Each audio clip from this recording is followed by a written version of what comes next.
श्रीगुरुभ्यो नमः।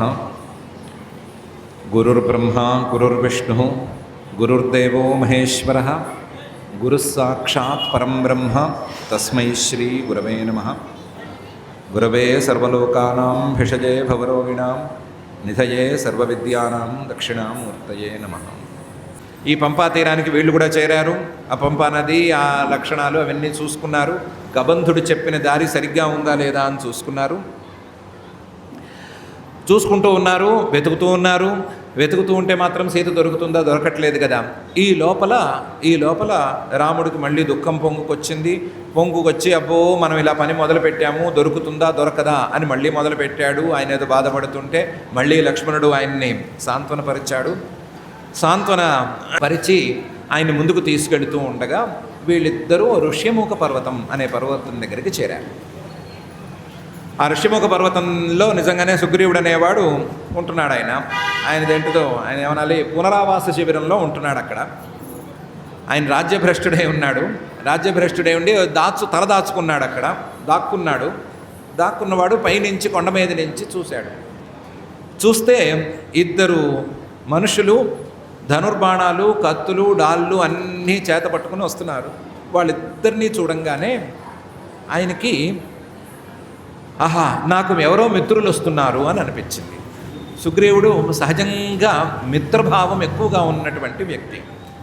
ఎవరిని చూసినా సరే వీళ్ళతో స్నేహం చేయాలి అని అనుకునే టైప్ అయినా కాబట్టి మిత్రభావం పొంగుకొచ్చి ఆయన ఏం చేశాడంటే తనకు మంత్రిగా హనుమంతుడు అనే ఒక ఆయన ఉన్నాడు.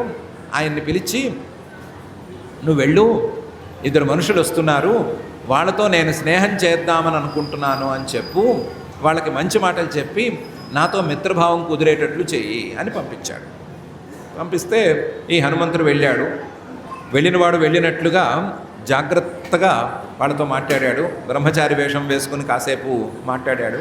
చాలా చక్కగా మాట్లాడాడు, మంచి మాటలు మాట్లాడాడు. చెప్పిన మాట మాత్రం అందంగా చెప్పాడు. యువాభ్యాం సహధర్మాత్మా సుగ్రీవ సఖ్యమిచ్చతి తస్య మాం సచివం విత్తం వానరం పవనాత్మజం అని చెప్పాడు. మీ ఇద్దరినీ సుగ్రీవుడు అనేటువంటి మా మహారాజు గారు పైనుంచి చూసిన వెంటనే మీతో స్నేహం చేయాలని అనుకుంటున్నాడు. ఆ స్నేహం కోసం మధ్యవర్తిగా నన్ను పంపించాడు. నేను ఆయనకి మంత్రిని. నన్ను హనుమంతుడు అంటారు. మా తండ్రి గారు వాయుదేవుడు, పవనాత్మజం విత్తం. నేను వాయుదేవుడు కొడుకుని, నా పేరు హనుమంతుడు. నేను సుగ్రీవుడి మధ్యవర్తిగా ఇక్కడికి వచ్చాను. మీరు సుగ్రీవుడితో స్నేహం చేయండి అని చెప్పాడు. చెబితే ఆయన మాట తీరు, ఆ మాటల్లో వచ్చిన రూపం, ఆ రూపంలో ఆయన మాట్లాడిన తీరు, చివరికి బయట పెట్టినటువంటి నిజం, నేను వానరుణ్ణి అని చెప్పటం, ఇవన్నీ రాముడు గమనిస్తూ వస్తూ ఆయన ఎంత కాదన్నా అసలు బోర్న్ కింగ్. ఆయన సహజంగా పుట్టుకతోనే మహారాజు. ఆయన వెంటనే లక్ష్మణుడితో అన్నాడు, అభిభాషస్వ సౌమిత్రే సుగ్రీవ సచివం కపిం వాక్యజ్ఞం మధురైర్వాక్యై స్నేహయుక్తమరిందమా అని అన్నాడు. సౌమిత్రే, ఓ లక్ష్మణ, ఈ హనుమంతుడితో నువ్వు మాట్లాడు. అభిభాషస్వ సౌమిత్రే. వచ్చినవాడు సుగ్రీవ సచివం, సుగ్రీవుడికి నేను మంత్రిని అని చెప్తున్నాడు, కపిని అని చెప్తున్నాడు. మనుష్య వేషంలో వచ్చాడు, మనకేం భయం లేదు. సుగ్రీవ సచివుడినా, మాట ఎలా మాట్లాడాలి అని తెలిసినవాడు, వాక్యజ్ఞం, కాబట్టి జాగ్రత్తగా మాట్లాడు. మధురైర్వాక్యై, నువ్వు కూడా అతనెంత మధురంగా మాట్లాడుతున్నాడో అంతే మధురంగా మాట్లాడు.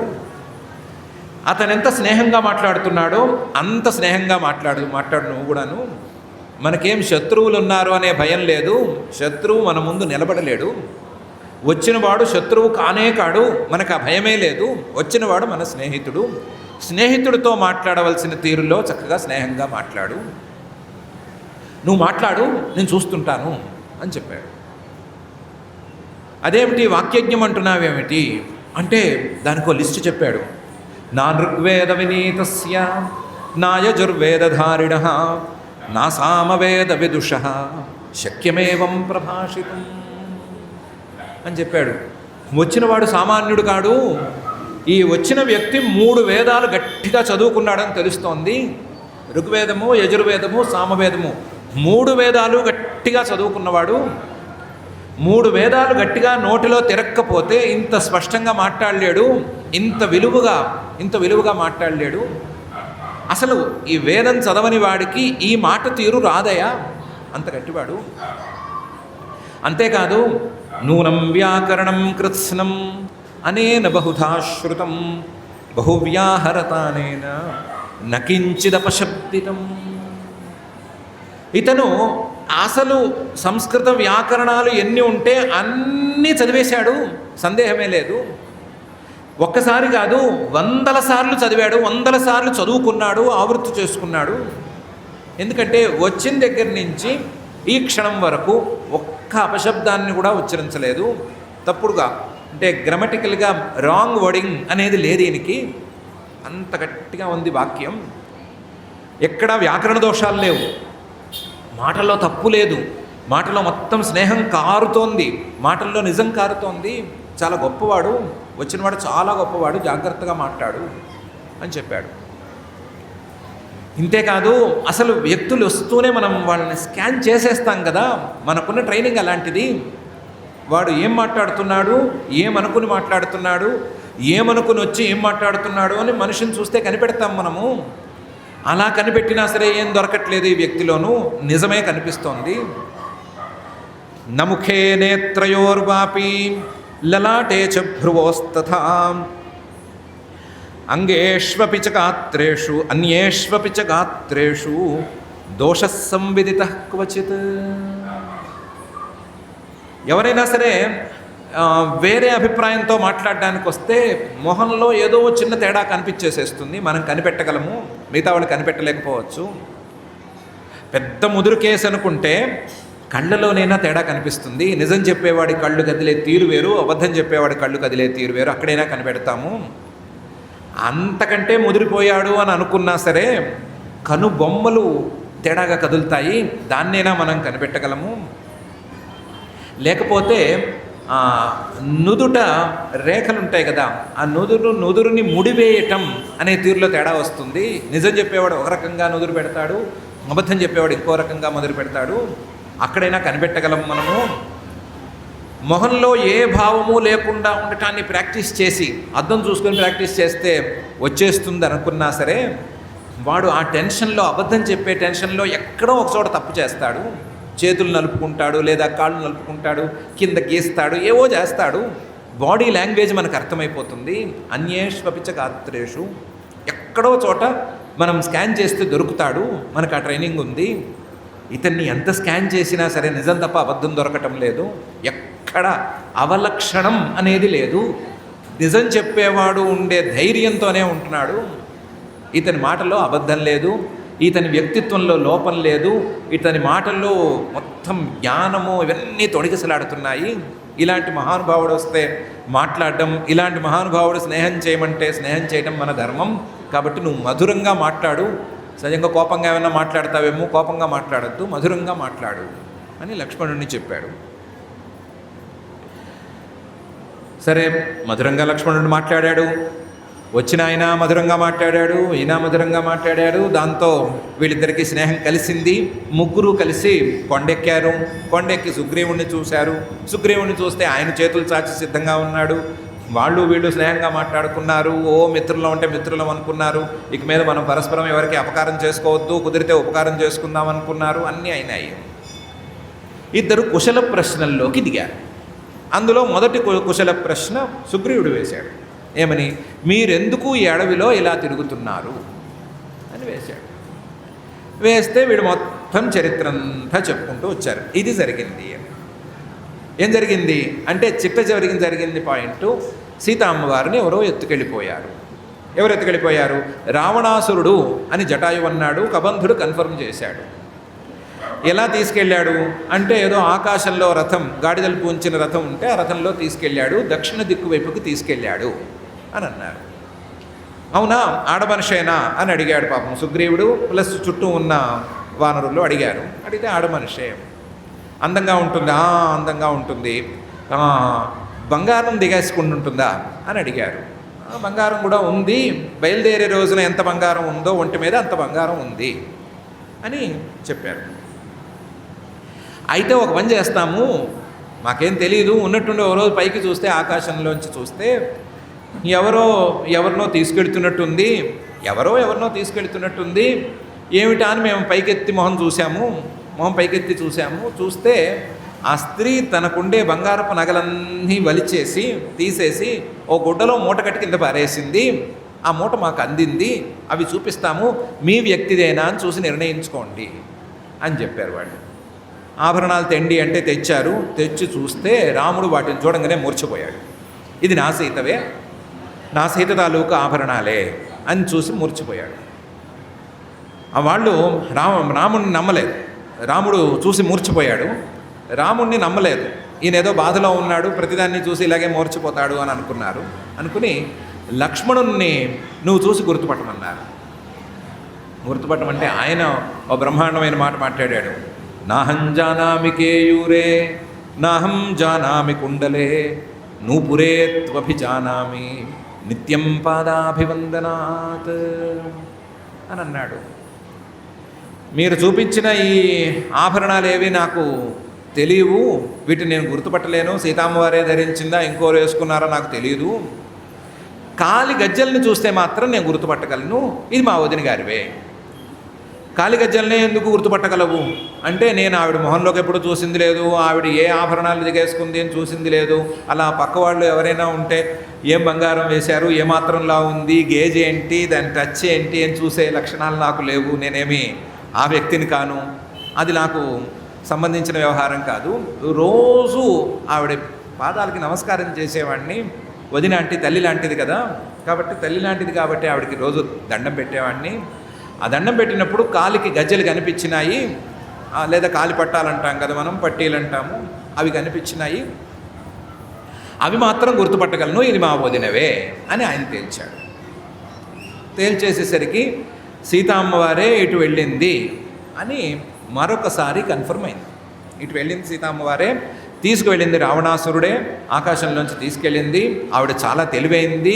అంత బాధలోనూ అంత దుఃఖంలోనూ కింద ఏవో ప్రాణులు, వాళ్ళు మనుషులో కారో కూడా ఆవిడకి తెలియకపోయినా సరే, మనకున్నదేదో కిందకి విడిచిపెడితే కింద అది గనక జాగ్రత్తగా ఉంటే మనల్ని వెతుక్కొచ్చేవాడికి అందుతుంది, అందినప్పుడు దారి తెలుస్తుంది అని అనుకునే పడేసింది అని అనుకున్నారు.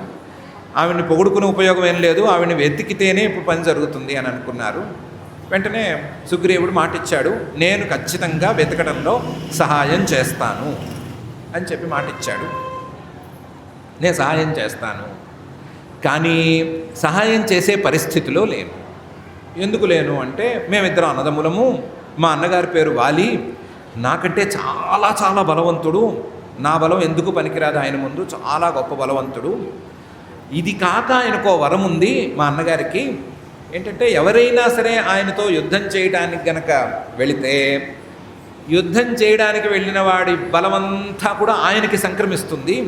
ఎవరైనా తలపడితే ఆ తలపడ్డవాడి శక్తి కాస్త మా అన్నగారికి వచ్చేస్తుంది, దాంతో వెళ్ళినవాడు బలహీనుడైపోతాడు, ఆయన బలం కూడా పుంజుకుని తొక్కేస్తాడు. అలాంటి వరం కూడా ఆయనకుంది. సహజంగానే బలవంతుడు, దానితో పాటుగా ఈ వరం కూడా ఆయనకుంది. ఆయనకి నాకు ఏవో తగాదాలు వచ్చినాయి, చాలా పెద్ద కథ అది.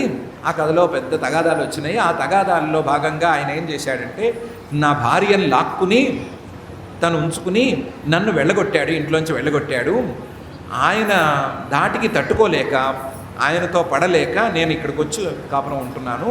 ఇది ఋష్యముఖ పర్వతం, ఈ పర్వతం మీదకి మాత్రం ఆయన రాలేడు, ఇక్కడికి వస్తే తలకాయ పగిలిపోతుంది అని ఎవరో శాపం పెట్టారు. ఆ శాపం భయంతో ఆయన ఇక్కడికి రాడు. అందుకని నేను ఇక్కడికి వచ్చి జాగ్రత్తగా కాలక్షేపం చేస్తున్నాను.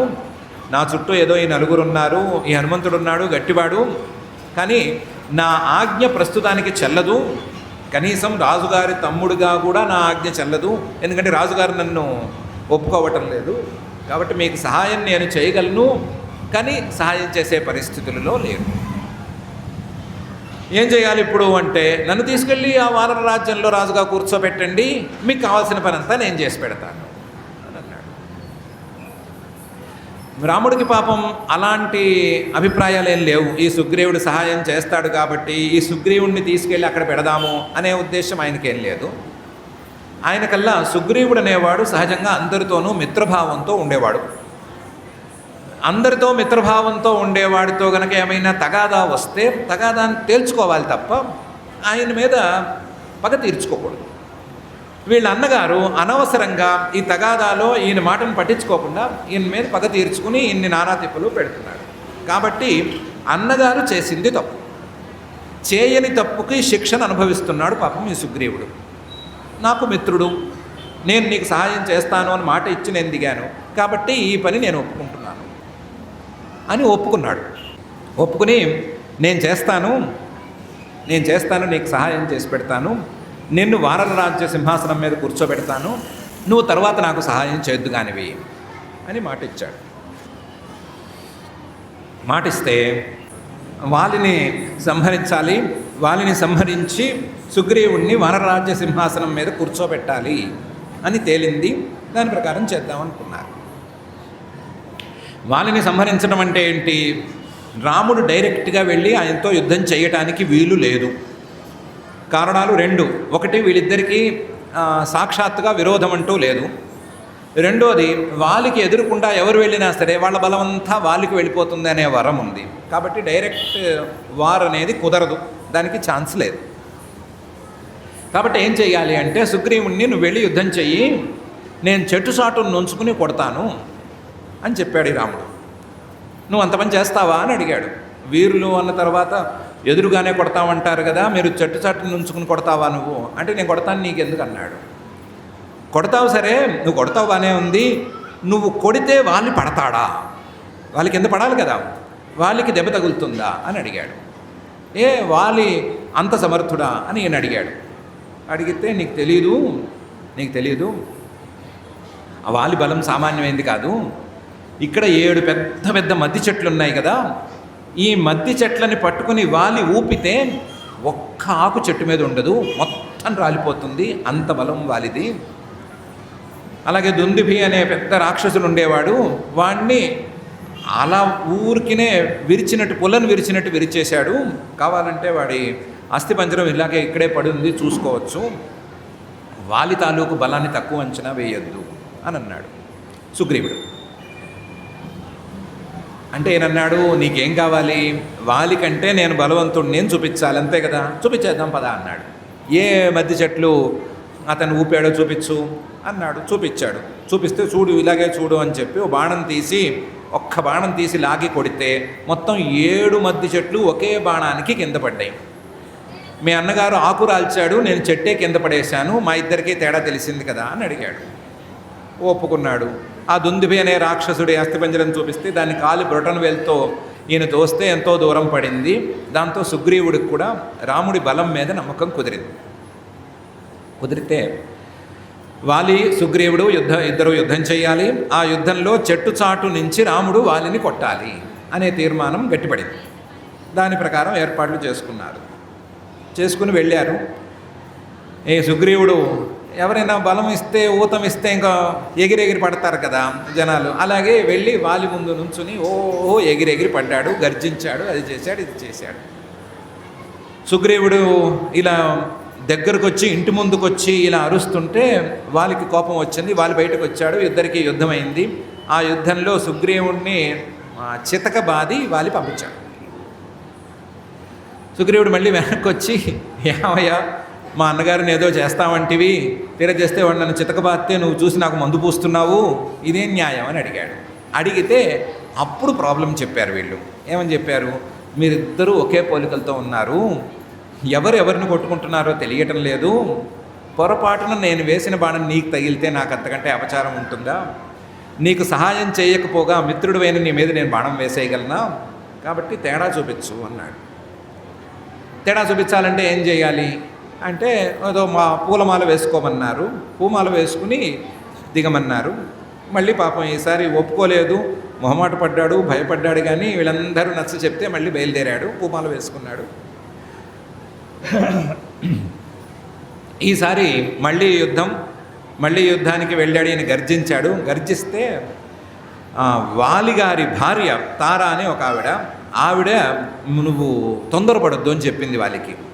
సుగ్రీవుడు వెంట ఎవరో ఉన్నారు, ఉంటేనే ఇలా అరుస్తాడు, లేదా నువ్వంటే భయపడి ఎక్కడో తలదాచుకున్నవాడు ఉన్నట్టుండి ఎందుకు గర్జిస్తాడు, నీతో దెబ్బలు తిన్నవాడు మళ్ళీ ఎందుకు వస్తాడు, ఎవరో ఉన్నారు, ఏదో ప్లాన్లో ఉన్నారు, జాగ్రత్తగా ఉండు, నువ్వు తొందరపడబోకు అని చెప్పింది. చెప్తే ఇవాళ ఏమన్నాడు, నాకెవరు ఎదురు నిలుస్తారు, నాతో ఎవరు పోటీ పడగలుగుతారు, నేను ఎంతటి వాళ్ళని మట్టి కనిపించాను, నువ్వేం భయపడద్దు అన్నాడు. అన్నవాడు అన్నట్టుగా కోపంగా వెళ్ళాడు. ఎప్పుడైనా బయటవాడు బయట మాట్లాడుతుంటే ఎవరైనా శాంతంగా ఉంటారేమో, కానీ మనవాడు మాట్లాడితే శాంతంగా ఎక్కడ ఉంటారు?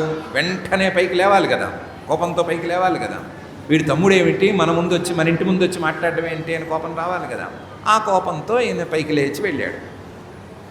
వెళితే యుద్ధంలో ఏం జరుగుతుంది నీకేం తెలియదు, ఈయన పూమాలో ఎందుకు వేసుకొచ్చాడు అనే సందేహం ఈయన కలగలేదు. ఆ కోపంలో యుద్ధం మొదలైంది. మొదలవటంతో ఆ యుద్ధం ముందుకు వెళ్ళి ఈ రాముడు అనేవాడు ఓ పెద్ద బాణం వేసి ఈ వాలిని కొట్టేశాడు. కొట్టేస్తే వాలి కింద పడ్డాడు, కానీ ప్రాణాలు పోలేదు.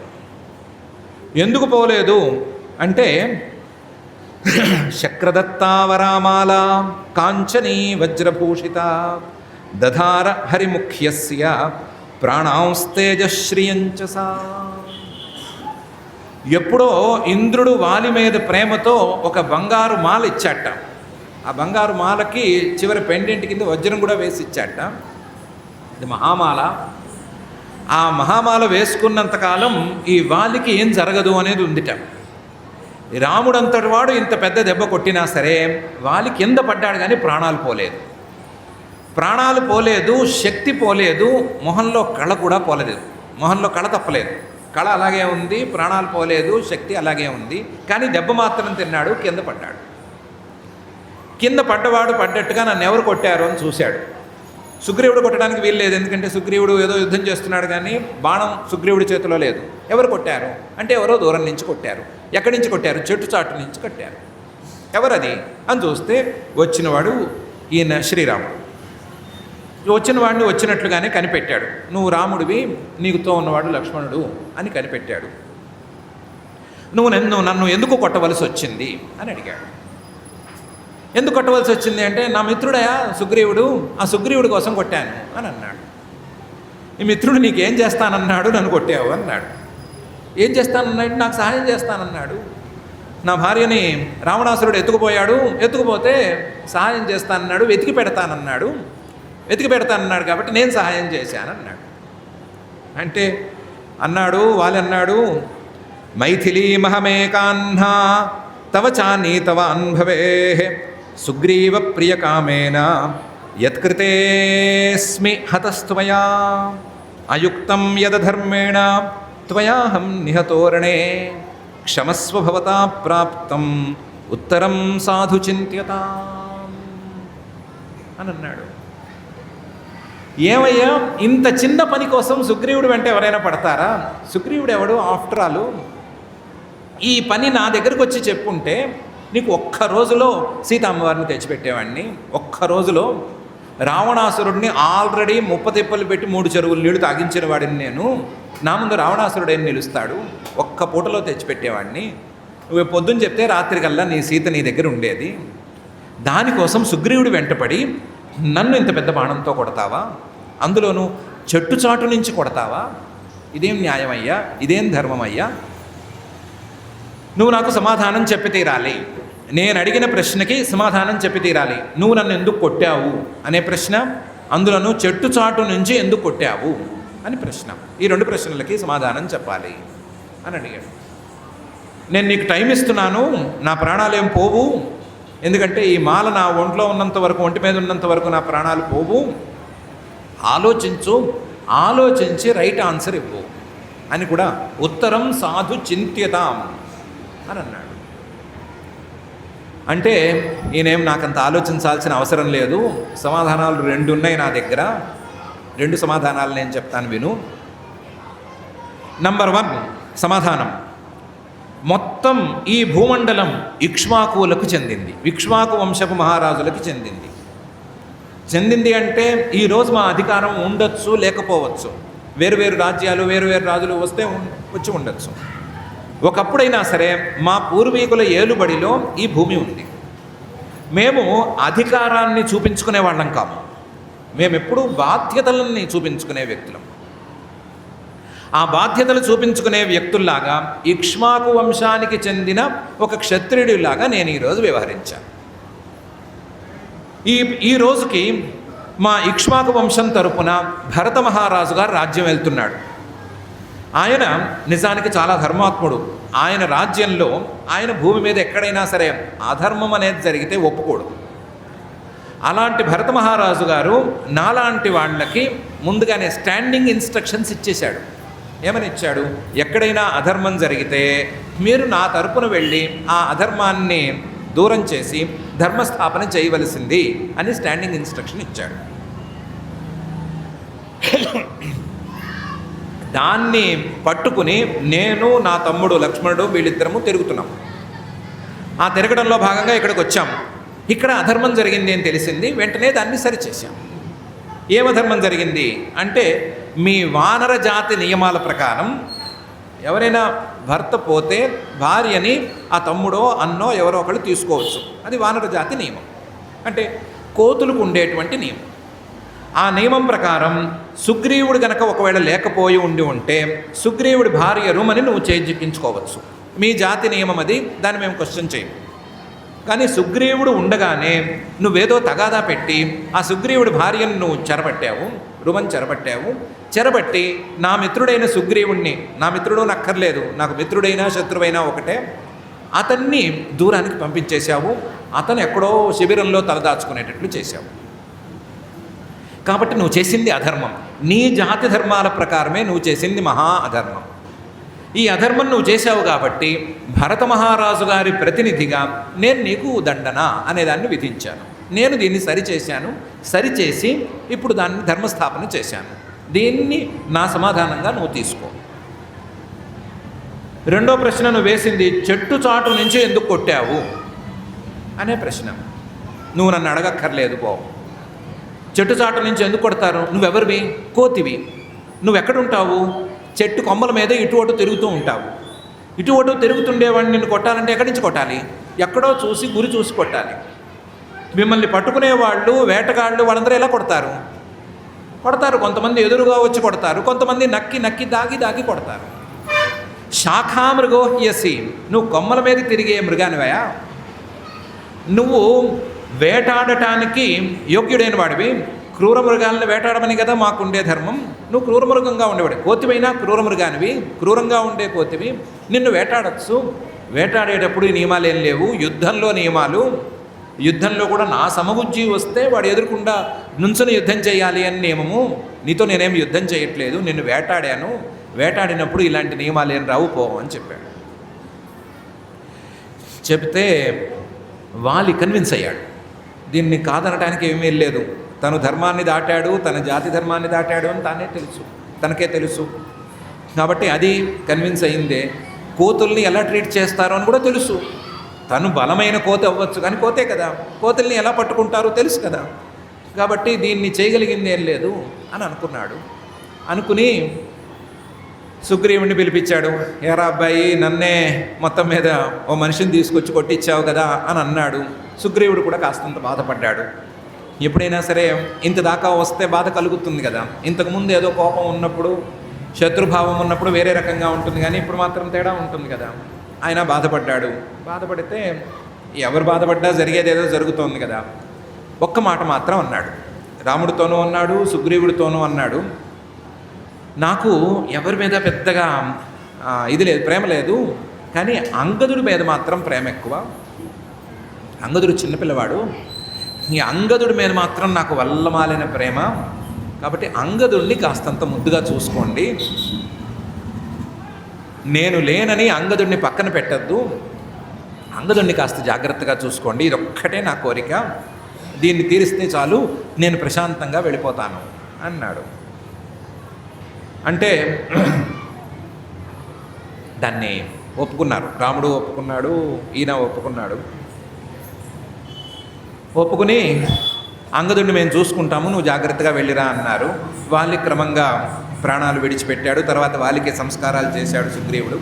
సుగ్రీవుడు సంస్కారాలు చేసిన తర్వాత లక్ష్మణుడికి చెప్పి ఈ వాలి స్థానంలో సుగ్రీవుణ్ణి ఈ వానర రాజ్యానికి రాజుగా ఈయన రాముడు పట్టాభిషేకం చేయించాడు. తాను చేయలేదు, పట్టాభిషేకం చేయించాడు. లక్ష్మణుడిని పెట్టి పట్టాభిషేకం చేయించాడు. వానర రాజ్యానికి సుగ్రీవుడు మహారాజు అయ్యాడు. అయ్యి మీకేం భయం లేదు, మనం ఇప్పుడు వానరాజ్యం అంతా మనదే కాబట్టి మనం ఎలా పడితే ఎలా వింటారు, ఎలా చెప్తే ఎలా వింటారు అందరూ. మీరు ఈ ఋష్యముఖం మీద ఉండవలసిన అవసరం లేదు. మాల్యవాన్ అనే ఒక పర్వతం ఉంది, ఆ పర్వతంలో అందమైన గుహ ఉంది, ఆ గుహలో మీరు విడిది చేయండి, మీకు కావాల్సిందేదో నేను చూస్తాను అని అన్నాడు సుగ్రీవుడు. అంటే వీళ్ళందరూ ఆ మాల్యవాన్ మీదకి వెళ్ళారు. అక్కడ ఒక పర్వతం గుహ చూసుకున్నారు, అందులో విడిది చేశారు. విడిది చేస్తే పని మొదలు పెడదాము అని అనుకునేసరికి వర్షాకాలం మొదలైపోయింది. వర్షాకాలం అంటే కోతులకి పూర్తి విరుద్ధం. కోతులకి వర్షాకాలానికి బద్ధ విరోధం అంటారు. ఎందుకంటే ఈ కోతులకి ఇల్లు కట్టుకోవడం చేత కాదు. ఏమైనా ఇల్లు ఉంటే పీకి పందిరేయగలవు, కానీ ఇల్లు కట్టుకోవడం చేత అయ్యే జాతి కాదు అది. అందుకని ఇల్లు లేక వర్షంలో తడుస్తూ నానా ఇబ్బందులు పడుతూ ఉంటాయి. అలాంటప్పుడు పని చేయమంటే పాపం పని చేయలేవు. అందుకని ఏ కోతి మాట వినదు అని తెలిసింది. దాంతో సుగ్రీవుడు, హనుమంతుడు వీళ్ళందరూ అన్నారు, ఇప్పుడు వర్షాకాలం వచ్చేసిందండి, ఎవరు మాట వినరు, అందరూ అక్కడక్కడ చెట్ల కింద వాటి కింద తలదాచుకుంటూ ఉంటారు, మనం పిలిచినా అసలు వాళ్ళ అడ్రస్సే సరిగ్గా దొరకదు, కాబట్టి ఈ 4 నెలలు ఆగవలసిందే, ఈ 4 నెలలు పోనివ్వండి, మనం పని చూద్దాము అని అన్నారు. ఈ వర్షాకాలం మొత్తం ఇలాగే నడిచింది. ఆ వర్షాకాలం అంతా ఆ గుహలోనే కాలక్షేపం చేశారు రామలక్ష్మణులు. ఈ వర్షాకాలం అంతా ఈ రాముడు బాధపడుతూ ఉండటం, రోజు రోజు బాధపడుతూ ఉండటం, ఏదో చూసి తామర పువ్వు చూసి నా సీత కళలా ఉంది అని ఆయన బాధపడటం, లక్ష్మణుడు బాబు తగ్గు తగ్గు అంటూ ఉండటం, లేదా ఇంకోటి ఏదో చూసి హంసల నడకలు చూసి ఈ హంసల్లాగా నా సీత నడిచేది అని ఆయన బాధపడుతూ ఉంటే లక్ష్మణుడు కాదు నాయన అని చెప్పటం, ఇదే సాగింది. 4 నెలలు ఇవే తిప్పలు గడిచినాయి. వర్షాలన్నీ వెలిసినాయి. వర్షాకాలం పూర్తయింది, నీరు తేరుకుంటోంది. ఆ సమయంలో హనుమంతుల వారు సుగ్రీవుడి దగ్గరికి వెళ్ళి క్రియతాం రాఘవస్యైతత్ వైదేహ్యా పరిమార్గణం నచ కాలమతీతంతే నివేదయతి కాలవిత్ అని సలహా ఇచ్చాడు. ఆ రామలక్ష్మణులకి సీతమ్మవారిని వెతికి పెడతానని మాటిచ్చావు నువ్వు, వర్షాకాలం వచ్చింది అని కారణం చెప్పాం మనము, వర్షాకాలమా పూర్తయిపోయింది, వాళ్ళకి ఇప్పుడే మెడుకు వస్తూ ఉంటుంది, వర్షం ఆగిపోయింది కదా, ఇంకా మరి వెతకడం మొదలు పెట్టాలి అని అనిపిస్తూ ఉంటుంది, వాళ్ళు వచ్చి మనకు చెప్పే లోపల మనం ఎలాగైనా సరే పని మొదలు పెట్టాలి, దానికి తగ్గట్టు ఏర్పాట్లు చూడు అని సలహా ఇచ్చాడు. ఆయన మంచివాడు, మంచి మంత్రి, గొప్పవాడు కదా. సలహా ఇస్తే సుగ్రీవుడు అలాగే అని చెప్పి ఎక్కడెక్కడి వానరులు నా దగ్గర ముందు హాజరవ్వాలి, 3 నుంచి 5 రోజులు మాత్రమే సమయము, ఈ లోపల కోతి అనేది ప్రతిదీ నా ముందు ఉండాలి అని గట్టిగా ఆర్డర్ జారీ చేశాడు. ఎమర్జెన్సీ సర్వీసెస్ని వదిలేసి మిగతా వాళ్ళందరినీ రమ్మన్నాడు. ఎమర్జెన్సీ సర్వీసెస్ కొన్ని ఉన్నాయి. ఈయనకు కావాల్సిన మధువనం లాంటివి కొన్ని ప్రాంతాలు ఉన్నాయి, అక్కడ దధిముఖుణ్ణి వాళ్ళని మాత్రం రానివ్వలేదు, మిగతా అందరికందరూ వచ్చేసేయాల్సిందే అని ఆర్డర్స్ జారీ చేశాడు. సుగ్రీవాజ్ఞ అని పేరు. సుగ్రీవుడు ఆజ్ఞ జారీ చేస్తే దాన్ని పాటించకపోతే విననివాడు బతకడు అని వాళ్ళలో గట్టి నమ్మకం. వాళ్ళైనా కాస్త నయమే కానీ సుగ్రీవుణ్ణి భరించటం కష్టం అని వానరులందరూ ఏకకంఠంగా మాట్లాడుకునేవారు. అలాంటి ఆజ్ఞ వాడు జారీ చేసేవాడు. అలాంటి సుగ్రీవుడు అలాంటి ఆజ్ఞను జారీ చేశాడు. చేస్తే అందరూ రావాలి, రావాలి, వచ్చి కూర్చోవాలి, ఈయన ముందు వాళ్ళు హాజరైతే ఈయన ఏమన్నా చెప్పాలి వాళ్ళకి. దీనికి 3 నుంచి 5 రోజులు కాలం ఉంది కదా. ఇంత లోపలే రాముడికి కాస్త కోపం వచ్చింది, ఏమీ పని ఇంకా మొదలు పెట్టట్లేదు అని. ఆ కోపంతో ఆయన ఏదో అన్నాడు. దాంతో లక్ష్మణుడికి అంతకంటే కోపం వచ్చింది. ఆయన అని ఊరుకునే రకం కాదు కాబట్టి వెంటనే బయలుదేరాడు. సుగ్రీవుడి ఇంటికి బయలుదేరాడు. సుగ్రీవుడు ఇంటికి బయలుదేరి గుహ ముందు నుంచుని, ఇల్లు అంటే ఏదో ప్యాలెస్లు గెలెస్లు ఉండేవి కాదు, ఏదో చెట్టు తొర్రలు కొండ గుహలు ఇవే వాళ్ళ ఇల్లు, వానరులు కదా. సుగ్రీవుడు గుహ ముందు నుంచుని గట్టిగా తిట్లు లంకించుకున్నాడు. దాంతో సుగ్రీవుడు బెదిరిపోయి తారని ముందు పెట్టి పంపించాడు. తార వెళ్ళి లక్ష్మణుణ్ణి కష్టపడి మొత్తం మీద ఆవిడ మేనేజ్ చేసింది. మాట్లాడి, నీ పని మీదే ఉన్నాడు, ఆ పని మీదే చేస్తున్నాము, టైం పడుతుంది, వాళ్ళందరూ రావాలి, వచ్చిన వాళ్ళని వచ్చినట్టుగా పంపిస్తాము అని ఆవిడని కాస్త మేనేజ్ చేసింది. ఆయన చల్లారిన తర్వాత ఈ తిట్లన్నీ ఆపిన తర్వాత అప్పుడు సుగ్రీవుడు మెల్లగా వచ్చాడు. మరి రాజుగారు కదా, అందరి ముందు తిట్లు తింటే ఏం బాగుంటుంది, ఏమైనా తిట్లు తింటే రహస్యంగా తినచ్చు, కానీ అందరి ముందు తిట్లు తింటే పరుగు పోతుంది కదా.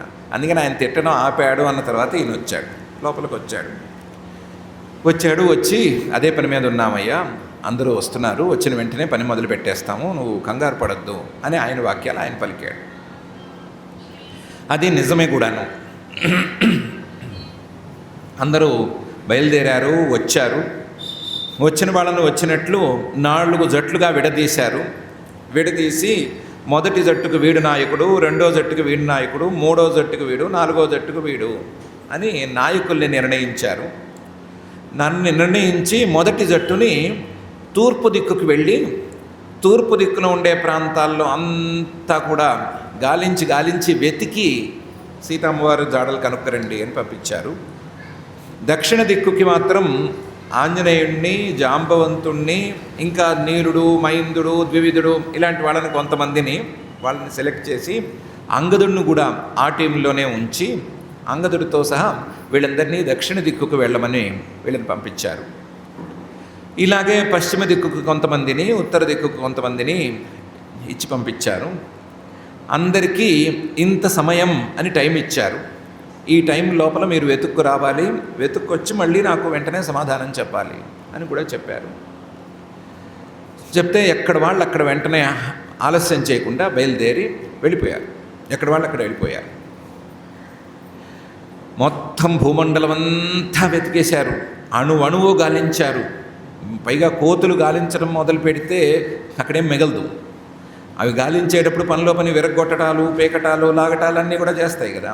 కాబట్టి అలా వెతికి ప్రతి చెట్టు మొదట్లోనూ, ప్రతి చెట్టు కొమ్మ మీద, ఆ మూల ఈ మూల ప్రతి చోట వెతికినాయి. వెతికి మొత్తానికి 3 జట్లు తూర్పు, పడమర, ఉత్తరం ఈ వైపుకు వెళ్ళిన 3 జట్లు వెనక్కి వచ్చేసినాయి.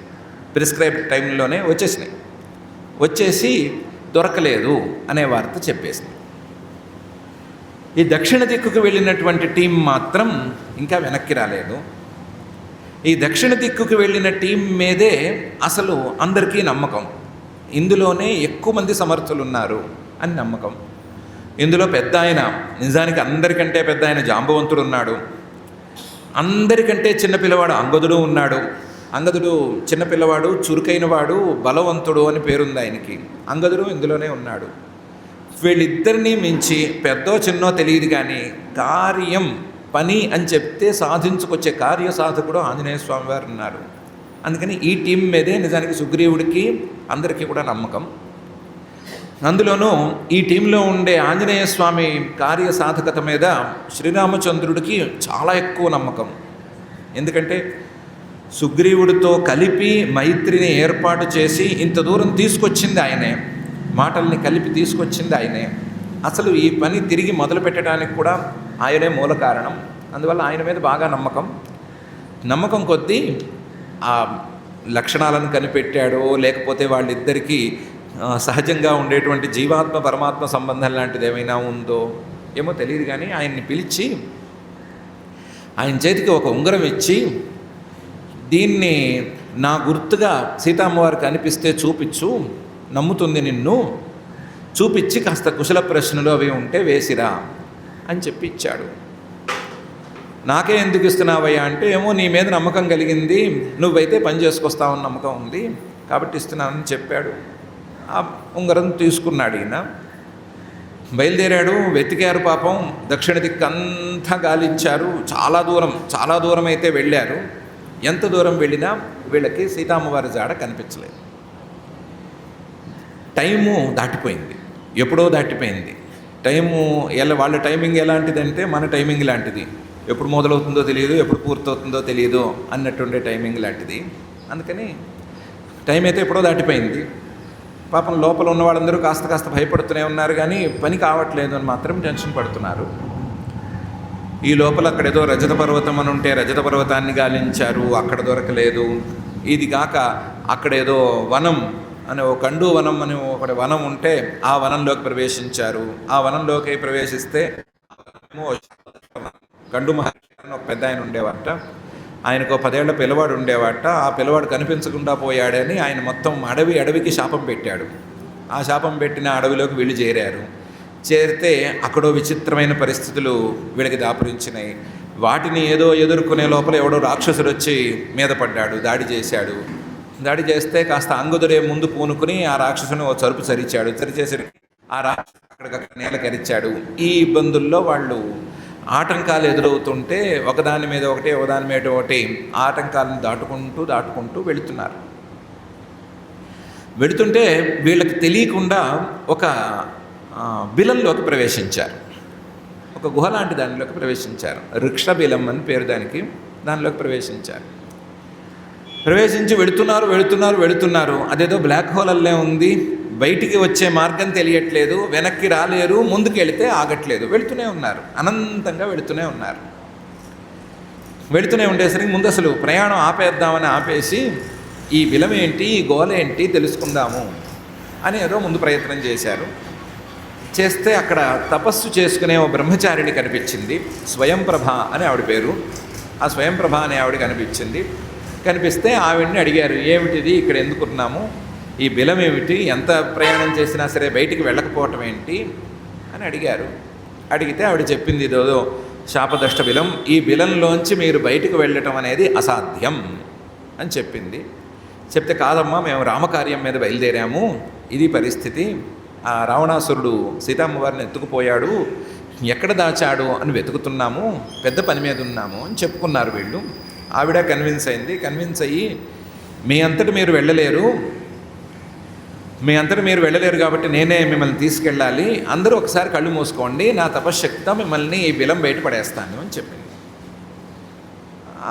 వీళ్ళందరూ కళ్ళు మూసుకున్నారు. ఆవిడ తన తపశ్శక్తితో వీళ్ళని బిలం బయటకి తోసేసి బిలం బయటకు వచ్చేసారు. ఇంతవరకు హాయిగా పెనం మీద ఉన్నారు, ఇప్పుడు పొయ్యిలో పడ్డారు. ఏంటంటే సముద్ర తీరం వచ్చింది కాబట్టి ఇంకా వెతకవలసిందేం లేదు, టైము ఎప్పుడో దాటిపోయింది. వెనక్కి వెళ్ళి సుగ్రీవుడితో చెప్పి ఆయనతో దెబ్బలు తినటమా, ఇక్కడే ఉండిపోయి ఇంకా కదలకుండా మెదలకుండా పడి ఉండటమా అని తేల్చలుకోలేరు. అలాంటి పరిస్థితి ఏర్పడింది. చివరికి అంగదుడంతటి వాడే చాలా అంటే చాలా బాధపడ్డాడు. ఇంకా నేనేమీ పనికొచ్చేవాడిని కాను, నా పని అయిపోయింది, నేను వెనక్కి వెళ్ళానా, అసలే నేనంటే కొంచెం కోపం ఉంది సుగ్రీవుడికి, ఎందుకంటే మా నాన్న మీద కోపం ఉంది కదా, మా నాన్న మీద కోపం నా మీద తీర్చుకుంటాడు, కాబట్టి నేను వెళ్ళానా ఒక్క చరుపు చరుస్తాడు, చరిచానంటే నేను అయిపోతాను, వెళ్లకుండా ఇక్కడే కూర్చున్నానా, నా జీవితం అంతా ఇక్కడే గడిచిపోతుంది, నా బతుకు ఇలా అయిపోయింది అని అంగదుడు బాధపడ్డాడు. ఏంటి, చాలా చిన్నపిల్లవాడు, అంగదుడంతటి వాడే బాధపడిపోయాడు. ఇంకా పెద్దవాళ్ళ సంగతి చెప్పక్కర్లేదు. కాస్త జాంబవంతుడు ఒకడు, హనుమంతుడు ఒకడు, వీళ్ళిద్దరూ మాత్రం కదలలేదు, మెదలలేదు, ఏం మాట్లాడలేదు. వాళ్ళిద్దరూ అలా వీళ్ళేమనుకుంటున్నారని చూస్తున్నారు. ఈ లోపల అంగదుడు పూనుకుని, ఓపెన్ చేద్దాం, మనము అందరం కలిసి ప్రాయోపవేశం చేసేద్దాము, అంతకు మించి మనకి దారి లేదు. ప్రాయోపవేశం అంటే దర్భలు పలుచుకొని పడుకోవటం, ఇంకా పడుకోవటం అంటే పడుకోవటమే, ఆహారం ఏం లేదు, మంచినీళ్ళు తాగటం ఏం లేదు, ప్రాణాలు ఎప్పుడు పోతే అప్పుడు పోతాయి, ప్రాణాలు పోవటం కోసం ఎదురు చూస్తూ ఉండటం. వెళ్ళి సుగ్రీవుడితో దెబ్బలు తిని ప్రాణాలు ఎందుకు పోగొట్టుకోవటం, ఉన్న చోటే ప్రాణాలు పోతే కనీసం ఈ ప్రయాణపు ఖర్చులైనా మిగులుతాయి కదా, అందుకని ఇక్కడే పోదాము అని ప్రాయోపవేశం చేద్దామన్నారు. మళ్ళీ ఎలాగో ఒకళ్ళో మాట అంటే ఇంకో మాట అనాల్సిందే కదా, ఒకళ్ళు ఎడ్డం అంటే ఇంకోటి తెడ్డం అనాలి కదా, ఎవరో ఇంకొకళ్ళు తెడ్డం అన్నారు. ఈ పని ఎక్కడైపోయింది, టైం దాటిపోయింది, ఈ సముద్రం దాటి అవతల వైపు ఏమైనా సీతమ్మవారి జాడలున్నాయేమో అని వెతకచ్చు కదా అని అన్నారు. ఈ ప్రాయోపవేశాలవి ఎందుకు, అవతల వైపు వెతకచ్చు కదా అన్నారు. అవతల వైపు వెతకచ్చు కదా అంటే ఎవరు దూకాలి, తెడ్డెం అన్నారు కానీ ఆ తెడ్డాన్ని ఎవరు చెయ్యాలి? దాన్ని ప్రాక్టికల్గా తీసుకురావాల్సింది ఎవరు? ఎగ్జిక్యూట్ చేయవలసింది ఎవరు? ఎవరికి వాళ్ళు మెల్లగా తప్పించుకున్నారు. ఏమని తప్పించుకున్నారు? పెద్దవాళ్ళేమో మేము పెద్దవాళ్ళం అయిపోయామన్నారు, చిన్నవాళ్ళమేమో మేము ఇంకా చిన్నపిల్లలం అన్నారు. పనికి మాత్రం ఎవరూ ముందుకు రాలేదు. చిన్నపిల్లలేమో పాపం వాళ్ళకేం పని చేత కాదు, పెద్దవాళ్ళేమో పెద్దవాళ్ళు అయిపోయారు. పని చేసేవాళ్ళు ఎవరు? పెద్దవాడు, అందరికంటే పెద్దవాడు జాంబవంతుడేమో అబ్బో ఇలాంటి దూకుళ్ళు దూకాం కానీ ఇప్పుడు దూకగలనో లేదో, మళ్ళీ వెనక్కి వస్తానో లేదో అని అన్నాడు ఆయన. అంగదుడు లాంటి చిన్నపిల్లవాడేమో దూకేస్తాను మళ్ళీ వెనక్కి వస్తానని గ్యారంటీ లేదన్నాడు. ఇంకా ఎవరు ధైర్యం చేసి పంపిస్తారు? ఎవరేం నిర్ణయం తీసుకుంటారు? వాళ్ళ ఇబ్బందులేవో పడుతున్నారు. ఇలా కాదనుకుని ప్రాయోపవేశమే మంచిది అనుకుని అందరూ ప్రాయోపవేశమే దాదాపుగా చేసేసారు. ప్రాయోపవేశం అంటే ఎక్కడ వాళ్ళు అక్కడ కూర్చుని ఉన్నారు. కూర్చుంటే అక్కడికి ఒక పెద్ద గద్ద వచ్చింది. ఆ గద్ద పైనుంచి ఒకసారి చూసి ఆహా, ఈ రోజుకి నాకు మంచి ఆహారం దొరికింది, కోతులన్నీ ఒక చోట చేరినాయి, ఒకదాని తర్వాత ఒకటి నోట్లో వేసుకుని చప్పరించేస్తే నా కడుపు నిండిపోతుంది, ఇబ్బంది లేదు అని అనుకుని ఇవేవో కదలకుండా మెదలకుండా ఉన్నాయి, చూద్దాం అసలు వీటి పోకడేంటో చూద్దాము అని ఒక చోట వాలి చెవులు రిక్కించి వాళ్ళు ఏం మాట్లాడుకుంటున్నారు అంటే పాపం అందరూ పని గురించే మాట్లాడుకుంటున్నారు. పని మానేసి కూర్చున్నా పని గురించే మాట్లాడుకుంటున్నారు. ఏమని మాట్లాడుకుంటున్నారు? అయ్యో సీతామ్మవారిని వెతకలేకపోతున్నాము, అయ్యో రాముడు మనల్ని నమ్మి మనల్ని ఇటు పంపించాడు, మనమేమో పని చేయలేకపోతున్నాము, మనకంటే జటాయువు పరిస్థితే బాగుంది, ఎంతో కొంత పని చేశాడు, పని చేసిన వాడు కూడా రెక్కలు తెగి పడిపోయి పైకి వెళ్ళిపోయాడు, ఎంతో కొంత పని చేశాడు, ప్రస్తుతానికి ఫెయిల్యూర్ కప్పిపుచ్చుకునేందుకు పైకి వెళ్ళిపోయాడు, ఆయనే అదృష్టవంతుడు, మనకంత అదృష్టం కూడా లేకపోయింది, ఒకవేళ మనం పైకి పోయినా సరే మనం చేసిన ప్రయత్నం ఎవరికీ తెలియదు, మనం చేసినట్టే కాదు అని మాట్లాడుకున్నారు. అంతవరకు ఏదో వింటూ ఉన్నాడు సంపాతి గారు, వచ్చిన ఆయన పేరు సంపాతి. వింటూ ఉన్నాడు. జటాయు అనగానే ఒక్కసారి లేచాడు. లేచి ఏమిటి జటాయు గురించి మా మాట పైకెత్తారేంటి, ఏమిటి జటాయువు, ఏమైంది అని అడిగాడు. అడిగితే వీళ్ళు జటాయువు గురించి చెప్పారు. చెప్పి నీకు జటాయువుకి సంబంధం ఏంటి, నువ్వెందుకు జటాయువు గురించి ఎంక్వైరీ చేస్తున్నావు అని అడిగాడు. అడిగితే ఆయన చెప్పాడు, నా తమ్ముడు వాడు, నేను అన్నని సంపాతిని, ఆయనేమో నా తమ్ముడు జటాయువు, మేమిద్దరు అన్నదమ్ములము, ఏదో మా ఇద్దరికి అలా జరిగింది ఇలా జరిగింది, ఎగరటంలో పోటీలు పడ్డాము, పోటీ పడటంలో పైకి ఎగిరాము, నేనేదో ఆయనకి రెక్కలు అడ్డం పెట్టాను, నా రెక్కలు కాలినాయి, ఆయన రెక్కలు బాగున్నాయి, మా తమ్ముడు కోసం నేను త్యాగం చేశాను, తమ్ముడు అంటే నాకు ఇష్టం, అది ఇది, అలాంటి తమ్ముడిని రావణాసురుడు సంహరించాడా, అదే ఇదే అని ఆయన కథ చెప్పుకున్నాడు. ఆయన గోలేదో ఆయన చెప్పాడు. అవన్నీ బాగానే ఉన్నాయి, నీకేమైనా ఈ రావణాసురుడు వ్యవహారం తెలుసా అని అడిగారు. అడిగితే తెలియకేమి, ఆ రావణాసురుడు లంకలో ఉంటాడు, సీతమ్మవారిని అక్కడే దాచిపెట్టి ఉంటాడు, లంక ఎక్కువ దూరం ఏం లేదు, 100 యోజనాలు ఇక్కడి నుంచి, 100 యోజనాలు వెళితే చాలు మీకు అవతల తీరంలో దొరుకుతుంది. 100 యోజనాలు అంటే, ఒక యోజనం అంటే సుమారుగా 7.5-8 మైళ్ళు ఉంటాయేమో, కాబట్టి 100 యోజనాలు 800 మైళ్ళు, అంతకు మించి ఏమి ఎక్కువ దూరం ఏం లేదు, మీలో ఎవరైనా వెళ్ళగలిగితే దొరుకుతాడు, వెళ్ళి చూసుకోండి అని చెప్పాడు. చెబితే ఇందాకన్న మాటే మళ్ళీ వచ్చింది. దూకి అవతల వైపు ఏముందో వెతుకుదాము అనుకున్నప్పుడు ఏమొచ్చిందో ఆ మాటే మళ్ళీ వచ్చింది. వస్తే ఎవరికి వారు మేము వెళ్ళలేమంటే మేము వెళ్ళలేమన్నారు. ఎవ్వరికి మాకు సామర్థ్యం లేదంటే మాకు సామర్థ్యం లేదనే అనిపించింది. అందరూ మాట్లాడుతున్నారు కానీ పాపం ఆంజనేయ స్వామి మాత్రం ఏం మాట్లాడకుండా ఎవరేం చెప్తే అది వింటున్నాడు, ఏం మాట్లాడట్లేదు. నేను వెళతానను అనట్లేదు, వెళ్ళలేను అని కూడా ఏం చెప్పట్లేదు, సైలెంట్గా అందరూ చెప్పేది వింటున్నాడు. వింటుంటే సీనియర్ మోస్ట్ జాంబవంతుడికి తోచింది ఉన్నట్టుండి, అరే మనలో మిగతా వాళ్ళందరం పనికిరాని వాళ్ళం, పనికొచ్చేది ఈయన ఒక్కడే, కానీ నేను పనికొస్తాననే సంగతి ఈయనకి గుర్తుండదు, మనం చెప్తే కానీ ఈయనకి ఎక్కదు, కాబట్టి మనం చెప్పాలి, చెప్తే ఈయన పని చేయిస్తూ రాగలడు అని గుర్తొచ్చి అందరినీ పిలిచి ఇంకా నోరు మూయండి, ఎవరు మాట్లాడక్కర్లేదు, ఎవరు వెళ్ళక్కర్లేదు, ఆంజనేయ స్వామి వెళతాడు, తెచ్చి పెడతాడు, అక్కడ ఏముందో వెతికి మనకి చూపిస్తాడు అని చెప్పాడు. మనం చేయలేని పని ఆయన ఏం చేస్తాడు అని సహజంగానే అందరూ అడుగుతారు కదా. అలాగే అడిగారు వీళ్ళు. మనం చేయలేకపోతే మన పక్కవాడు కూడా చేయలేకపోవాలి అనే కదా రూలు. ఆ రూల్ ప్రకారమే మిగతా వాళ్ళందరూ మాట్లాడారు. మాట్లాడితే ఆ జాంబవంతుడు ఆంజనేయ స్వామి చరిత్ర అంతా చెప్పాడు. అప్పుడు చెప్పాడు, ఈయన అంజన అనే ఆవిడికి ఏ వరప్రధానంతో పుట్టాడు, ఆ అంజన ఆవిడ యొక్క గొప్పతనం ఏంటి, ఆ గొప్పతనంతో పాటుగా ఆయన చిన్నప్పుడు చేసిన పని ఏంటి, సూర్యుడిని పట్టుకోవడానికి పైకి వెళ్ళిపోయి పండు అనుకుని సూర్యుని పట్టుకోవడానికి పైకి వెళ్ళిపోతే జరిగింది ఏంటి, ఇంద్రుడి కోపంతో వజ్రాయుధం మీద దెబ్బ కొట్టడం ఏంటి, వజ్రాయుధంతో దెబ్బ కొట్టడం ఏంటి, ఈయన మూతి వంకర తిరిగిపోయి ఉండటం ఏంటి. ఫోటోల్లో బాగుండదని ఎవరు వేయరు, కానీ ఆయన మూతి కొంచెం ముందుకొచ్చి వంకర తిరిగి ఉంటుంది. మామూలుగా అందంగా గుండ్రంగా ఉండదు, మూతి ముందుకు వస్తుంది, ముందుకొచ్చి దెబ్బ తిన్నట్లుగా వంకర తిరిగి ఉంటుంది. అందువల్ల ఆయనకి హనుమాన్ అని పేరు. ఒక దవడ వాచి కూడా ఉంటుంది అనుకుంటాను. ఒక దవడ వాచి మూతి వంకర తిరిగి ఉంటుంది. చూడటానికి కాస్తంత ఎద్దులా కనిపించాలి, ఎద్దు మూతిలా కనిపించాలి ఆయన. ఎద్దు మూతిలా కనిపిస్తేనే చాలా చాలా మాటలు సరిపోవాలి. రావణాసురుడుకున్న ఒక శాపం కూడా దానివల్లనే సరిపోవాలి.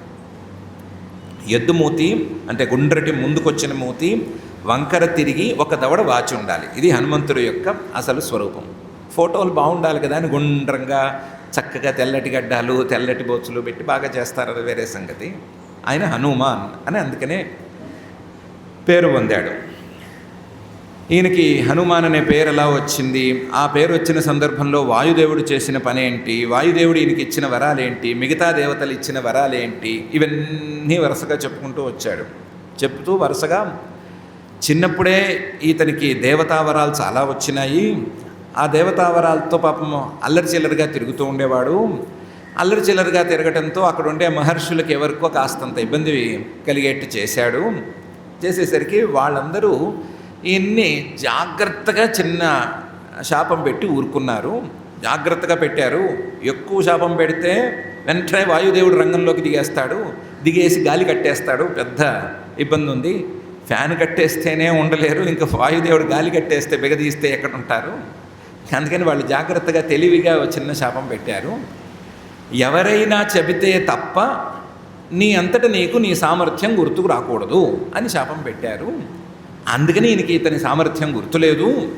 మనం చెబితే సామర్థ్యం గుర్తొస్తుంది, గుర్తొస్తే ఎంత పనైనా చేస్తాడు, మనం ధైర్యంగా ఉండొచ్చు అని చెప్పాడు. జాంబవంతుడు అందరికీ చెప్పాడు ఈ ఆంజనేయ స్వామి చరిత్ర. చెప్పి హనుమంతుడిని చూసి, నువ్వు ఎంత పనైనా చేయగలవు, నీ గురించి నీకు తెలియదు, నువ్వు అంజనానందునుడివి, ఏదో జానకి శోకనాశనుడివి, కపీశం అక్షహంతారం అని శ్లోకాలన్నీ వరుసగా కొట్టి, నువ్వు సమర్థుడివి, నువ్వు వెళ్ళి చెయ్యి అని అన్నాడు. ఈయన ఒక్కొక్క మాట చెప్పను, ఈయన ఉబ్బిపోను, ఇంతలావున ఇంత ఎత్తున పెరిగిపోతూ ఉండను, దాని దేవుంది నేను చేసేస్తాను అని అంటూ ఉండను. అందులో ఏమో ఇంకా ముందుకెళ్ళిపోయి నేను ఒక్క దూకి రావణాసురుడి దగ్గరికి వెళ్ళిపోవటం ఏంటి, అక్కడ సీతామ్మవారు కనిపిస్తే ఆ సీతామ్మవారిని ఎత్తుకొచ్చేయటం ఏంటి, ఒకవేళ అక్కడ కనిపించకపోతే ముల్లోకాల్లో ఎక్కడ ఉన్నా సరే సీతామ్మవారిని వెతికేయటం ఏంటి, తీసుకొచ్చేసి ఈ ఎపిసోడ్ని ఇక్కడ క్లోజ్ చేసేయటం ఏంటి అన్నంత లెవెల్లో మాట్లాడటం మొదలుపెట్టాడు ఈయన. ఎవరో కొక్కిరాయి కోతి గారు రావణాసురుడు గట్టివాట కదా అంటే, రావణాసురుడిని ఒక్క చరుపు చరుస్తాను, నేల కరుస్తాడు రావణాసురుడు నా ముందెంత అని ఈయన బీరాలు మొదలుపెట్టాడు. మొదలుపెట్టి నేను ఇప్పుడు బయలుదేరేసి లంక దాకా వెళ్ళిపోవటమే, సముద్రాన్ని దాటేసి సీతమ్మవారిని తెచ్చేయటమే అని మాట్లాడాడు. ఆ మాట్లాడడంలో కాన్ఫిడెన్సే ఎక్కువ ఉంది, ఏమీ అహంకారము ఏమీ లేదు, ఓవర్ కాన్ఫిడెన్స్ కూడా ఏం లేదు, కాన్ఫిడెన్సే అందరికీ కనిపించింది. కాన్ఫిడెంట్గా మాట్లాడాడు. అలాగే కాన్ఫిడెంట్గా తన శరీరాన్ని ఎంత మేరకు పెంచితే ఈ సముద్రాన్ని దాటగలడో అంత మేరకు చక్కగా పెంచి సవేగవాన్ వేగ సమాహిత ఆత్మా హరిప్రవీర పరవీరహంత మనస్సమాధాయ మహానుభావ జగామలంకాం మనసా మనస్వీ అనే తీరులో ప్రయాణం కూడా మొదలుపెట్టేశాడు. ప్రయాణం మొదలుపెట్టడం అంటే ముందు మనస్సుతో ఒక్క దూకాడు, మానసికంగా ఒక్క దూకాడు. దూకి లంకలోకి వెళ్ళిపోయి తర్వాత శరీరాన్ని సమాయత్తపరుచుకున్నాడు. వేగం ఉన్నవాడు ఎంత వేగం ఉన్నాడో అంతే జాగ్రత్తగా మనస్సును అదుపులో ఉంచుకోగలిగిన వాడు. చురుగ్గా ఉన్నాడు కదా అని ఎక్కడ పడితే అక్కడికి వెళ్ళిపోయేవాడు కాడు. మనస్సును మాత్రం వేగంగా కాకుండా ఆచితూచి నిదానంగా వాడేటువంటి వాడు. హరిప్రవీర, కోతుల్లో కల్లా నిజమైన శ్రేష్ఠుడైన వీరుడైన ఆయన ముందు నిలవగలిగిన వాడు అన్నవాడు మరోవాడు లేనేలేడు. పరవీరహంత, అలాంటి వాడు మనస్సమాధాయ, మనస్సంతా ఏకాగ్రంగా మార్చుకుని మహానుభావుడైనటువంటి ఆంజనేయ స్వామి ఒక్కసారి మనస్సుతో ఒక్క దూకు దూకి వెనక్కి వచ్చి శరీరంతో దూకటానికి సమాయత్తమయ్యాడు. దాంతో ఈ కార్యం సిద్ధించడం ప్రారంభమైంది అనే పరిస్థితి వచ్చింది. మిగతా వానరులందరికీ కాసేపు ఊరట కూడా లభించింది. పని చేస్తానని ఒకడు ముందుకు వచ్చాడు. ఆ చేయగలిగిన వాడు నిజంగా సమర్థుడు అని ఉన్నవాళ్ళలో సీనియర్ మోస్ట్ చెప్పాడు. దాంతో అమ్మయ్య ఈ టాస్క్ అనేది పూర్తవుతుంది అనే నమ్మకంతో మిగతా వానరులందరూ వచ్చారు. వచ్చి అందరూ ధైర్యంగా కూర్చున్నారు. ఈయనేమో ప్రయాణ సన్నాహాలు మొదలుపెట్టాడు. ఇంతటితో 67 సర్గలుండేటువంటి కిష్కింధాకాండ పూర్తయింది. ఒక బ్రేక్ ఇచ్చుకోవాలి మనము. అందుకని అరణ్యకాండ ఏంటి, కిష్కింధకాండ ఏంటి అనే విషయాన్ని మనం సంక్షిప్తంగా ఒకసారి చూసుకుందాం. అరణ్యకాండలో ప్రధానమైన విషయాలు నిజానికి చాలా ఉన్నాయి. చాలా వాటిని మనం స్కిప్ కూడా చేసేసుకున్నాం, ఎక్కువ అంశాలు చూసుకోలేదు. కానీ అరణ్యకాండలో అతి ప్రధానమైనటువంటి అంశం రాముడు చెప్పినటువంటి స్వధర్మం అనేటువంటి అంశం. సీతమ్మవారు అడిగింది కదా, ప్రతి రాక్షసుణ్ణి నువ్వెందుకు సంహరించాలి, నీకేం పని అని అడిగింది. ఆయన అప్పుడు చెప్పిన మాట ఏంటి, నేను క్షత్రియుడిని, నాకు ఎవరైనా సరే కష్టంలో ఉంటే వాళ్ళ కష్టం తీర్చాలి అనేటువంటిది నియమం. అదే ధర్మం, నా స్వధర్మం. ఆ స్వధర్మం కోసం నేను ఎంత పనైనా చేయవలసే ఉంటుంది. ఆ స్వధర్మం కోసం నేను ఎవరినైనా దెబ్బ కొట్టాలన్నా కొట్టాలి, లేకపోతే మరొకటైనా చేయాలన్నా చేయాలి. నాకు ఎవ్వరు మేము ఇబ్బందుల్లో ఉన్నాము అని అంటే వినపడకూడదు. నార్తి శబ్దో భవేత్, లేదా నా అర్థ శబ్దో భవేత్. ఇబ్బందుల్లో ఉన్నవాడు ఎవడైనా నేను ఇబ్బందుల్లో ఉన్నాను అంటే నేను భరించలేను. ఇది ఆయన మాట. ఇది ఆయన చెప్పినటువంటి స్వధర్మం. దీన్ని కొంచెం మనం బ్రాడ్ దీంట్లో తీసుకుంటే, విస్తృతమైనటువంటి అవగాహనలోకి తీసుకుంటే, ఎవరికి వారికి స్వధర్మం అనేది ఏది ఉందో ఆ స్వధర్మాన్ని విడిచిపెట్టుకునే అర్హత లేదు. ఎవరైనా సరే స్వధర్మాన్ని విడిచిపెట్టుకోరాదు. ఆ స్వధర్మాన్ని విడిచిపెట్టుకోవటం అనేది వస్తే ఎవరు వాళ్ళు ఎంత చేసినా సరే అదేం పెద్దగా పనికొచ్చేది కాదు. మరి బూడిదలో పోసిన పన్నీరు అని అనలేం, కానీ అంత మాట అనేసేలేం, కానీ పెద్ద పనికొచ్చేదేం కాదు. పన్నీరు బూడిదలో పోస్తేనే వేస్ట్ అనేం లేదు. బజ్జీల్లో పోసుకున్నా వేస్టే, మరొక చోట పోసుకున్నా వేస్టే. పన్నీరు ఎక్కడ వాడాలో అక్కడ వాడితేనే కదా దానికి అసలైన విలువ. కాబట్టి అక్కడ తప్ప మిగతా చోట ఎక్కడ పోసుకున్నా సరే అవన్నీ దాదాపు వ్యర్థం కిందకు వస్తాయి. కాబట్టి స్వధర్మంలో తప్ప మరొక చోట చేసేటువంటి ప్రయత్నం ఏది మానవుడికి సాఫల్యాన్ని ఇవ్వదు అని ఆ రామచంద్రుడు యొక్క అసలు సిసలు ఉపదేశం అది. ఆ ఉపదేశాన్ని ఒకదాన్ని బాగా గట్టిగా మనసులోకి ఎక్కించుకోవాలి. ఇంకా కూడా అరణ్యకాండలో లక్ష్మణుడి యొక్క లక్షణాలని చాలా జాగ్రత్తగా గమనించాలి. ఎవరైనా కష్టంలో ఉంటే ఆ కష్టంలో ఉన్న వాళ్ళకి ఏ విధంగా ఓదార్పు అనేది ఇవ్వాలి, ఏ విధంగా ఓదార్చి వాళ్ళని మంచి దారిలోకి నడిపించాలి, వాళ్ళకి సహాయం ఎంత చేయగలిగితే అంత చేయటం అనేది ఎంతవరకు చేయాలి, ఇలాంటి విషయాలన్నిటినీ ఆయన నోట్లోంచి విని తీరాలి. ఎవరైనా కష్టంలో ఉంటే లోపల సంతోషించి బయటికి మాత్రం పోన్లే అలా కష్టాలు వస్తూ ఉంటాయిలే అని చెప్పడం కాకుండా, ఆ కష్టాన్ని తాను కూడా అనుభవిస్తూనే ఎదుటి వ్యక్తికి ఓదార్పు అనేది ఇవ్వటం అనేటువంటి చాలా కఠినమైన పనిని లక్ష్మణుడు ఈ కాండలో చేసినట్లుగా కనిపిస్తోంది. కాబట్టి ఆ అంశాన్ని కూడా జాగ్రత్తగా గమనించాలి. పక్క వాళ్ళ కష్టాలని మన కష్టాలుగా భావిస్తూనే వాళ్ళకి ఓదార్పు చెప్పి వాళ్ళని అక్కడి నుంచి పైకి తీసుకురావడం, వాళ్ళ కష్టంలోంచి బయటికి తీసుకురావటం అనే పనిని లక్ష్మణుడిని చూసి నేర్చుకోవాలి. ఇలాంటి విషయాలు చాలా చాలా చాలా చాలా ఉన్నాయి. అక్కడక్కడ చెప్పినటువంటి మహర్షుల చరిత్రలు, అక్కడక్కడ చెప్పినటువంటి మహర్షుల యొక్క సాధనలు, శబరి చెప్పినటువంటి వాళ్ళ గురువుల యొక్క మహాత్మ్యాలు, ఇంకా శరభంగుడు, సూతీక్ష్ణుడు, అబ్బో ఒకళ్ళు కాదు చాలామంది మహర్షుల యొక్క విశేషాలు అవన్నీ కూడా తెలుసుకుని తీరాలి. అవన్నీ కూడా ఆ అరణ్యకాండలో ఉన్నాయి. కిష్కింధకాండలోకి వస్తే, ఈ కిష్కింధకాండలో వాల్మీకి మహర్షి గారు ఎందుకు చేశాడో ఎలా చేశాడో తెలియదు. ఇలాంటి ప్రయోగం ఎవరూ చేయలేదు. బాగా నడుస్తున్నటువంటి కావ్యంలోకి, ఒక క్రియేషన్లోకి ఒక కొత్త హీరోని చేర్చాడు. మంచి రసవత్తరంగా నడుస్తున్నటువంటి కావ్యంలోకి ఒక కొత్త హీరో వచ్చి కలిశాడు. ఆ హీరోని మెయిన్ హీరో అంత కాదు కానీ, మెయిన్ హీరో అంత స్థాయిలో తీసుకురాలేదు కానీ, ఆ మెయిన్ హీరోకి నచ్చేంత, మెయిన్ హీరోనే బాగా పొగిడేంత స్థాయిలో ఆ హీరోని తీసుకొచ్చి పెట్టాడు. ఆయన గుణగణాలు, ఆయన మాట తీరు, ఆయన యొక్క విద్య, ఆయన యొక్క గొప్పతనం, నేర్పరితనం, ఆయన దౌత్యంలో ఉండేటువంటి గొప్పతనము, అసలు ఆయన అప్పీర్ అవ్వటంలోనే ఉండేటువంటి ఒక విశేషం, వీటన్నిటినీ మెయిన్ హీరోతో చెప్పించాడు. రాముడంతటి వాడే అసలు ఇంత గొప్ప వ్యక్తిని మనం ఇంతవరకు చూసి ఉండలేదు అన్నట్లుగా మాట్లాడేట్లుగా చేశాడు. ఇది ఒక రకంగా ప్రయోగం, పెద్ద ప్రయోగం. హీరోయిజం నిలబడాలి అంటే హీరో ఒక్కడే ఎలివేట్ అవ్వాలి, మిగతా వాళ్ళందరూ చాలా తక్కువ స్థాయిలో ఉండాలి, వాళ్ళకి సరి అయిన గుర్తింపు ఉండకూడదు. ఇది కావ్య నియమం. మిగతా వాళ్ళందరూ తక్కువ స్థాయి వాళ్ళు, హీరో ఒక్కడే చాలా గొప్పవాడు అన్నట్టు ఉండాలి. కానీ ఇక్కడ అలా కాకుండా ఒక హీరోని కొత్త హీరోని పరిచయం చేసినట్లుగా చేశాడు.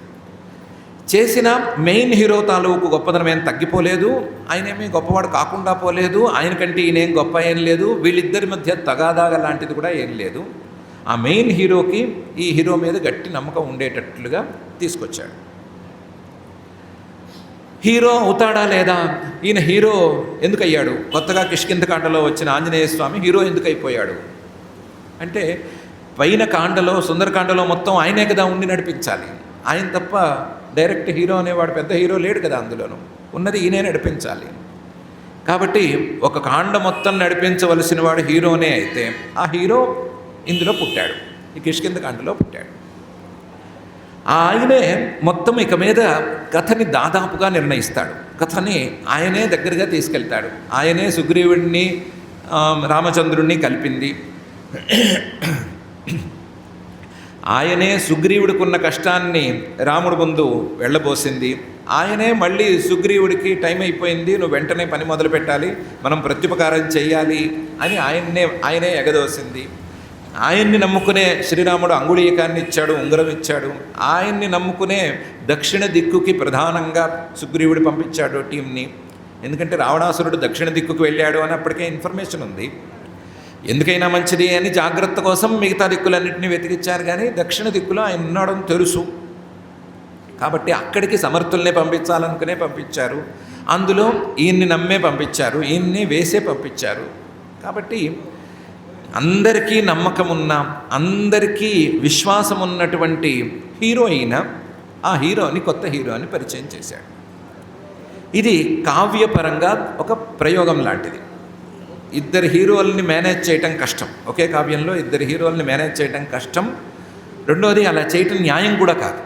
ఎందుకంటే చాలామందికి ఆ విషయం మీద ఐడియా ఉండకపోవచ్చు, కానీ ఒక హీరోని పరిచయం చేయడం ఎందుకు అంటే, ఆ హీరో తాలూకు గుణగణాలని చెప్పడం కోసం కాదు, ఆ హీరో తాలూకు గుణగణాలని వినే పాఠకులందరూ అలవాటు చేసుకుంటారు అనే అభిప్రాయంతో ఆ హీరోని సహజంగానే అనుసరిస్తారు కదా. అనుసరించేటప్పుడు గొప్పవాడు గనక హీరోగా ఉంటే అతన్ని అనుసరిస్తారు, అతను చేసినట్లు చేస్తారు, అతను ఉన్నట్లుగా న్యాయ మార్గంలోనూ ధర్మ మార్గంలోనూ ఉంటారు అనే అభిప్రాయంతో చేస్తారు. అలాంటప్పుడు ప్యారలల్గా ఇంకోటిని తీసుకొచ్చేస్తే ఇతని దారి ఏమిటి, అతని దారి ఏంటి అనే విషయం మీద ఏమైనా కన్ఫ్యూజన్ అనేది ఏర్పడితే ఇది అంతగా సరిగ్గా నడవదు. హీరోని అనుసరించటం అనేటువంటి న్యాయం సరిగ్గా జరగదు. అందువల్ల తొందరపడి ఆ ప్రయోగం ఎవరు చేయరు. కానీ వాల్మీకి మహర్షి గారు చేశారు. చేసి జాగ్రత్తగానే వీళ్ళిద్దరికీ దారులు వేరు కాకుండా జాగ్రత్తగానే నడిపించారు. ఆ నడిపించడంలో ఒకవైపు శ్రీరామచంద్రుణ్ణి అనుకరించి ఆయన్ని అనుసరించి ఉన్నా అదే ధర్మ మార్గం, అలా కాదు ఆంజనేయ స్వామిని అనుసరించి వెళ్ళినా సరే అదే ధర్మ మార్గం, అదే కార్యసిద్ధి మార్గం, అదే మంచి మార్గం, అదే సాధు మార్గం, అంతకు మించి వేరేదేమీ లేదు అని అర్థం వచ్చేటట్లుగానే తీసుకొచ్చారు. అలా తీసుకురావటం కోసం ఈ కిష్కింధకాండలో సరిగ్గా మధ్యలో ఆంజనేయ స్వామిని తీసుకొచ్చి ఆంజనేయ స్వామిని చక్కగా వర్ణించి పెట్టి ఆయన ద్వారానే మిగతా అంతా నడిపించారు. నిజానికి ఆంజనేయ స్వామి కార్యకుశలత ఇవన్నీ సుందరకాండలో బాగా ప్రస్ఫుటంగా కనిపిస్తాయి. కానీ కిష్కింధకాండలో ఆయన చూపించినటువంటి కార్యసాధకత అనేది ఏమీ తక్కువది కాదు.